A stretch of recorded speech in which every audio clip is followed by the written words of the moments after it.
Hello guys, हजुर यो तामा कसरी पकाएर खानुहुन्छ कमेन्ट गर्नुहोस् ल। म चाहिँ यसरी बनाउँछु। पहिले तेल लाउने, मसला लाउने हैन। खोकी पो लाग्छ मम खार लागिरहेछ सस्तो चाहिँ।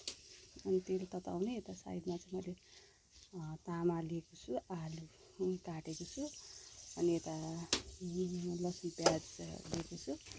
लसुन प्याजको तेल तातेपछि लाउने त्यसमा, अनि खरा बनाउने त्यसमा लसुन प्याजलाई हामी चाहिँ यसरी सजाउने। हजुर त्यसरी खानुहुन्छ कृपया कमेन्ट गर्नुहोस् है। अनि त्यसलाई लाएर चलाउने टक्क त्यसलाई ब्राउन हुनुपर्ने। अनि खाएर चट्टसँगले मैले सानो खोर्सानी राखेको छु। हजुरहरूले ठुलो खानुहुन्छ पनि मिलाउनु होला। अनि मेरो एकदम अलिकति ठुलो ग्यास होइन, यता साइडमा खाना पनि पकाइराखेको छु, देख्न सक्नुहुन्छ। त्यसलाई लाएर पकाउने, ब्राउन बनाउने, ब्राउन बनाएर ब्राउन बनाउने।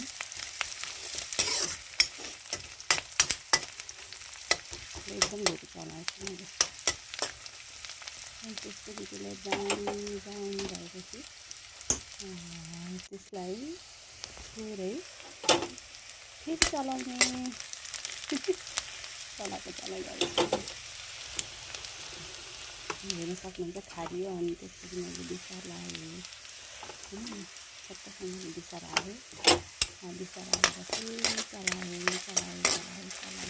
चलाएँ। त्यसपछि मैले आलु हालेँ। आलु हालेर चलाएँ। आलु हालेँ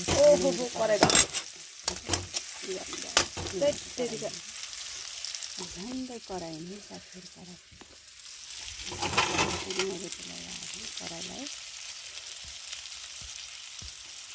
हजुरहरू कसरी पकाएर खानुहुन्छ तामा र आलु? हामी त्यसरी खान्छ घरमा। हामी त्यो तरिकाले अलग तरिकाले पनि खान्छौँ। हामी चाहिँ अचार पनि पिसेर खान्छौँ होइन, तर हामी चाहिँ प्रायः यस्तै बनाएर खान्छौँ होइन। अनि आलु हालेँ, मैले आलु हालेर चलाएँ। त्यसपछि फेरि चलाएँ मैले, फेरि चलाएँ। त्यसपछि मैले तामा हालेँ। त्यहाँदेखि गएपछि भिडियो बनाएर तामा